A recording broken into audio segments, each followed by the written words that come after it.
Pune excise विभागाकडून मोठी कारवाई करण्यात आलेली आहे। जवळपास 1.5 कोटी रुपयाची बनावट पद्धतीची दारू ही जप्त करण्यात आलेली आहे। एक्साइज विभागाकडून ही कारवाई करण्यात आलेली आहे। जर आपण बघितलं तर गोव्याहून जालन्याच्या दिशेने हा ट्रक निघालेला होता। जवळपास 1.5 कोटी रुपयाची दारू या ट्रकमध्ये लोड होती। पोलिसांना एक्साइज विभागाला ही माहिती मिळाली आणि त्यांनी धाड टाकून हे ट्रक या ठिकाणी ताब्यात घेतलेला आहे। खरं तर संपूर्ण जी दारू आहे ती बनावट पद्धतीची आहे, केमिकल यामध्ये मिक्स असतात।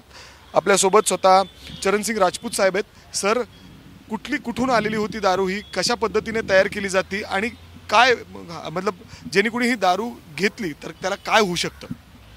राज्य उत्पादन शुल्क पुणे जिल्ह्यातील पथकाकडून सदरची कारवाई करण्यात आलेली आहे।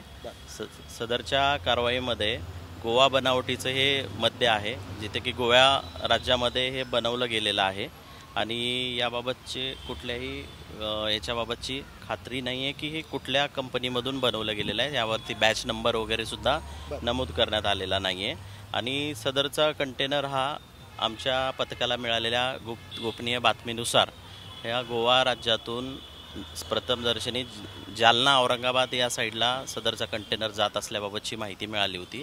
त्या अनुषंगाने गाडीची तपासणी केली आणि आतमधले डॉक्युमेंट वगैरे ते सोबत असलेले तपासणी केली असता त्याच्यामध्ये सौंदर्य प्रसाधनं किंवा मेडिकल EV बिल त्याच्यामध्ये जनरेट करून त्यामध्ये म्हणजे बिल त्याच्यामध्ये आढळून आलेलं आहे आणि त्याच्यामध्ये त्याच्या आड म्हणजे सौंदर्य प्रसाधनाच्या आडमध्ये हे मद्याची तस्करी करत असल्याचं आमच्या पथकाकडून निष्पन्न झालं। सर, कुठल्या कंपनीवर म्हणजे जिथे हे तयार झालं तिथपर्यंत आपण जाऊ शकलोय? हां, आता तपासामध्ये आम्ही नक्कीच त्या याच्यापर्यंत जाऊ, कारण की याच्यामध्ये बॅच नंबर वगैरे आणि कंपनीचा पूर्ण ॲड्रेससुद्धा लिहिला गेलेला नाही आहे त्याच्यामध्ये।